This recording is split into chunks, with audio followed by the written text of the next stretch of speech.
Indonesia tengah diremehkan terkait kontroversi pelarangan minuman beralkohol. Sementara itu, DPR RI tengah membahas RUU Minuman Beralkohol atau RUU Minol. RUU Minol ini nantinya akan melarang peredaran minuman keras di Indonesia. Pelarangan yang diatur dalam RUU Minol berlaku untuk segala minuman beralkohol mulai dari bir sampai wine.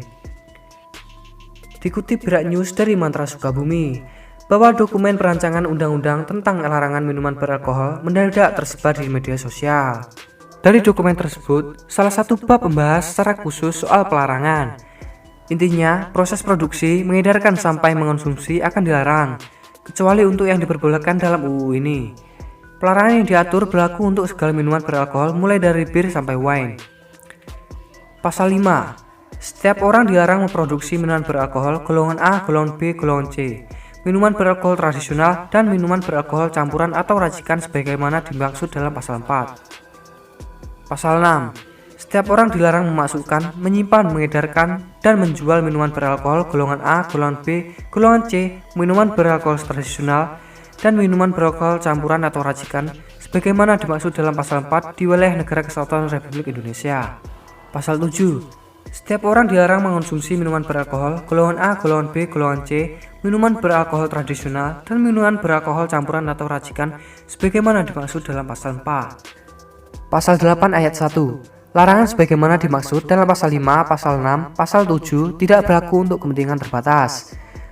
Pasal 8 ayat 2. Kepentingan terbatas sebagaimana dimaksud pada ayat 1 meliputi kepentingan adat, ritual keagamaan, wisatawan, farmasi, tempat-tempat yang diizinkan oleh peraturan perundang-undang.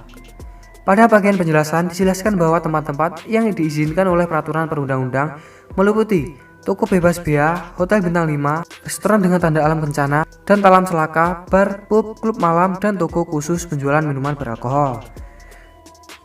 Pasal 8 ayat 3. Ketentuan lebih lanjut mengenai kepentingan terbatas bagaimana dimaksud pada ayat 2 diatur dalam peraturan pemerintah. Pasal 9 ayat 1. Pemerintah berkewajiban mengalokasikan dana yang berasal dari pendapatan cukai dan pajak minuman beralkohol yang berasal dari kepentingan terbatas bagaimana dimaksud dalam pasal 8 untuk kegiatan A. Sosialisasi tentang bahaya minuman beralkohol. B. Rehabilitasi korban minuman beralkohol. Pasal 9 ayat 2. Besaran alokasi pendanaan sebagaimana dimaksud pada ayat 1 sebesar 20% yang diperoleh dari cukai dan pajak minuman beralkohol setiap tahun. Pasal 9 ayat 3. Ketentuan lebih lanjut mengenai tata cara penggunaan dana sebagaimana dimaksud pada ayat 1 dan ayat 2 diatur dalam peraturan pemerintah.